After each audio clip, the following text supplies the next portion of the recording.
जेठ का महीना और तीसरा मंगलवार।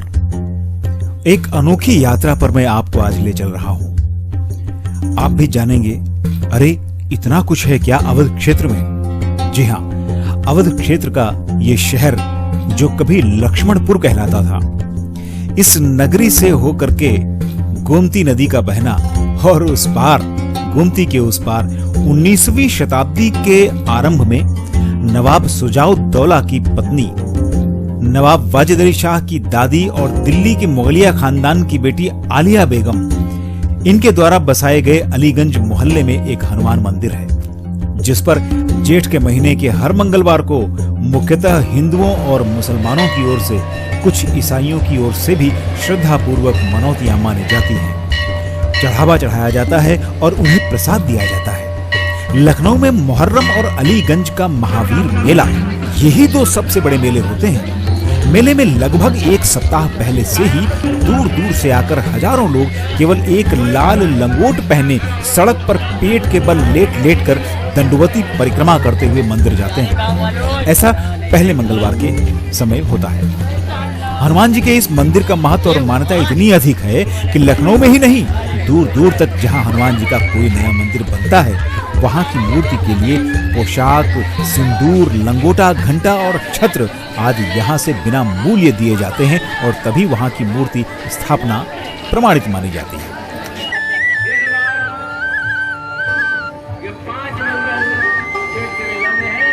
अवध क्षेत्र का लखनऊ और यहाँ का ये धार्मिक त्योहार, जिसमें हिंदू मुस्लिम एक साथ शामिल होते हैं। अलीगंज के पुराने हनुमान मंदिर की स्थापना को लेकर अनेक मत हैं।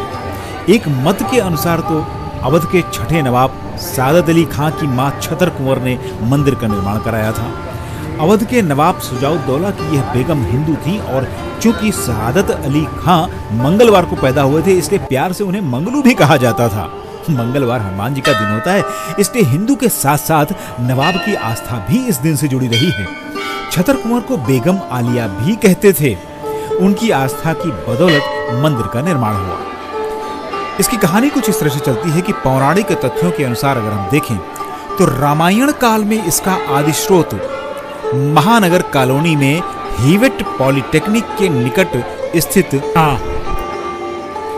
कहते हैं, जब अयोध्या लौटने के बाद श्री रामचंद्र जी ने सीता जी को त्यागने का निश्चय कर लिया और श्री लक्ष्मण जी श्री हनुमान जी के साथ श्री सीता जी को लेकर कानपुर जिले के बिठूर, जहां पर वाल्मीकि आश्रम था, उनके वन में छोड़ने जा रहे थे, तब वर्तमान अलीगंज के पास आते आते काफी अंधेरा हो गया और रात भर रास्ते में ही विश्राम करने की आवश्यकता प्रतीत हुई। इसलिए तीनों रास्ते में ही सोच विचार के लिए रुक गए।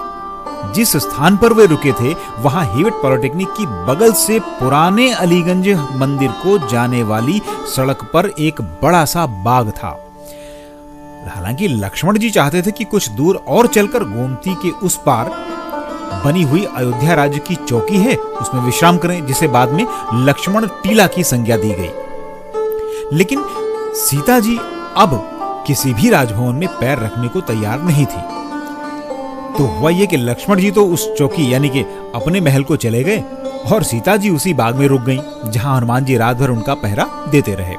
बाद में दूसरे दिन वे सभी लोग वहां से बिठूर के लिए चल दिए।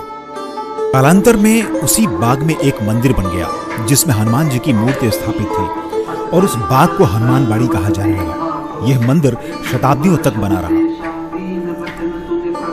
14वीं शताब्दी के आरंभ में बख्तियार खिलजी ने इस बाड़ी का नाम बदलकर इस्लाम बाड़ी रख दिया, जो आज तक चला आ रहा है। इसके बहुत दिन बाद लगभग सन 1792 1792 से 1802 1802 के बीच की बात बताता हूं। अवध के उस समय के नवाब मोहम्मद अली शाह की बेगम राबिया के जब कई सालों तक कोई संतान नहीं हुई और बहुत से हकीम वैद्यों की दवाइयों और पीर फकीरों की दुआओं ने भी जवाब दे दिया, तब कुछ लोगों ने उन्हें इस्लाम बाड़ी के बाबा के पास जाकर दुआ मांगने की सलाह दी। कहते हैं कि वे इस्लाम बाड़ी गईं और संतान की कामना की। उनकी अभिलाषा पूरी हुई। ऐसी किंवदंती है, जब वे गर्भवती थीं, तब उन्हें फिर स्वप्न हुआ, जिसमें उनके गर्भस्थ पुत्र ने उनसे कहा कि इस्लाम बाड़ी में उसी जगह हनुमान जी की मूर्ति गड़ी है, उसे निकलवाकर किसी मंदिर में प्रतिष्ठित किया जाए। फलतः बच्चे के जन्म के बाद राबिया बेगम वहां गईं और नवाब के कारिंदों ने टीला खोद डाला और नीचे से मूर्ति निकाल ली गई। बाद में उसे साफ सुथरा करके नवाबी आदेश से सोने चांदी और हीरे जवाहरात से मंडित एक हौदे पर बैठाकर हाथी पर रखा गया, जिससे कि आसफुद्दौला के बड़े इमामबाड़े के पास ही उसे प्रतिस्थापित करके मंदिर बनवाया जाए। इस हाथी को लेकर जब सब लोग वर्तमान अलीगंज की सड़क से जा रहे थे, अच्छा उस समय ये एक गलियारे के रूप में था, तब सड़क के अंतिम छोर पर पहुंचकर उस हाथी ने आगे बढ़ने से इनकार कर दिया। महावत ने बड़ी चेष्टाएं की, बड़ी कोशिश की, लेकिन हाथी ज्यों का त्यों अड़ा रहा। अंत में बेगम साहिबा ने उसकी पीठ से हौदा उतरवा दिया, तब वो चलने लगा। किंतु बाद में जब हौदा फिर उस पर रखा गया तो फिर अड़ गया, फिर बैठ गया। अंत में जब उस बाड़ी के साधु ने कहा कि रानी साहिबा, हनुमान जी गोमती के उस पार नहीं जाना चाहते क्योंकि वह लक्ष्मण जी का क्षेत्र है, तब बेगम साहिबा ने वहीं सड़क के किनारे गोमती तट के निकट, आज की जो गोमती का रूप आप देखते हैं वो नहीं, उस समय अपना कपूरथला के पास से ही गोमती नदी बहती थी, जी हाँ, तो वहीं पर मूर्ति स्थापित करा दी और उस पर एक मंदिर भी बनवा दिया। साथ ही उस साधु को सरकारी खर्च पर मंदिर का महंत नियुक्त कर दिया गया। मंदिर के लिए उसके आसपास की अधिकांश जमीन जो है वो महमूदाबाद रियासत की ओर से मुफ्त में दे दी गई। किंतु मेला अभी आरंभ नहीं हुआ था। कहते हैं मंदिर की स्थापना के 2-3 वर्ष बाद उस क्षेत्र में एक बार बहुत दूर दूर तक प्लेग नाम की महामारी फैली और सैकड़ों हजारों लोग इस घातक रोग से बचने के लिए पुराने मंदिर के हनुमान जी के मंदिर में गए। तभी वहां के पुजारी को स्वप्न हुआ जिसमें हनुमान जी ने कहा कि ये लोग यहाँ नहीं, उस नए मंदिर में जाएं, मैं वहां वास कर रहा हूं। फिर हुआ ये कि वो पूरी की पूरी भीड़ उस नए मंदिर में चली आई और उनमें से बहुतों को स्वास्थ्य लाभ हुआ। तभी से इस नए मंदिर पर मेला लगने लगा। किंतु इसी संबंध में एक दूसरी किंवदंती ये है कि एक बार नवाब वाजिद अली शाह की दादी आलिया बेगम बहुत बीमार पड़ी। उन्होंने दुआ की और वो रोग समाप्त हो गया। इसके फलस्वरूप उन्होंने यहाँ बहुत बड़ा उत्सव मनाया, लाखों की खैरात बांटी और तभी से मेले की परंपरा चालू हो गई। और इसी के साथ साथ आलिया बेगम के नाम पर इस पूरे मोहल्ले, यानी कि तब तो ये गांव रहा होगा, उसका नाम अलीगंज रख दिया गया। इन दोनों किंवदंतियों के अतिरिक्त एक तीसरी किंवदंती और भी है।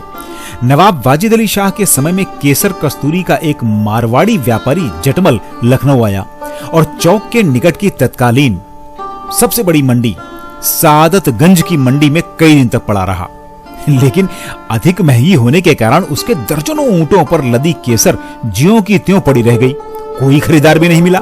उस जमाने में इस सादतगंज मंडी की प्रशंसा तारीफ बड़ी दूर दूर तक थी।